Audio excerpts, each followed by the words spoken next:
Council met in session Monday, June 6, 5:30 at the council chambers. Went through several items, kind of a historic evening. Talked about the rec center was a big component of the agenda. But council went through and approved the consent agenda, event applications. We've got the Malheur County Fair coming up August 9th through the 14th. A couple other items. Austin Artworks Festival on August 26th and 27th. Obviously would encourage you to participate in those local events that the city approved event applications. We also had 2 bids for street lighting projects. One was on 4th Street Southeast to Eastside Lake on Oakland Place.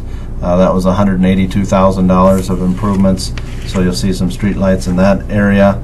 We also had the trailer park, Oakland Park Trailer Park out on the west side of town. We'll have some street lightings put in there, and then some street lighting adjacent to Pacelli School. That project was around $117,000. Council approved those awards for those street lighting projects.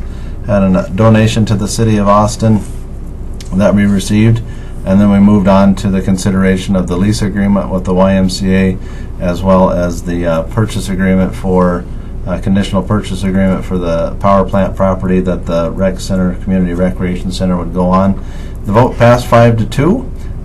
We advanced that on. The Y board will give its consideration to the rec center, but we're excited about at least the opportunity to bring forward a community rec center to benefit the citizens of Austin. We also had labor contract approval with our patrol officers through the city. LELS is their bargaining unit.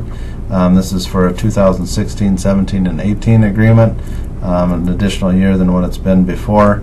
This 3-year agreement has cost of living increases of 3% and 3% over those 3-year periods.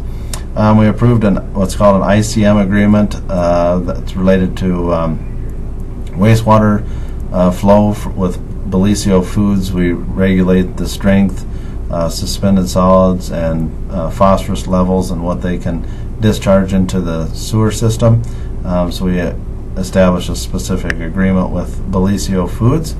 We had a change order for the Nature Center shop project, which was a savings of a little over $10,000. Always good to see one go the other way. But this was a series of several small items that combined added up to that savings of a little over $110,000. We'll be doing a fundraiser. The police asked for approval to do a fundraiser for our canine dog program that will be held on June 20th at the Veterans Pavilion. The event will be from 4 to 7 p.m. there. We'd encourage you to attend that if you're interested. There'll be I think hot dogs and chips at the event, and then different dog demonstrations at 5 and 6.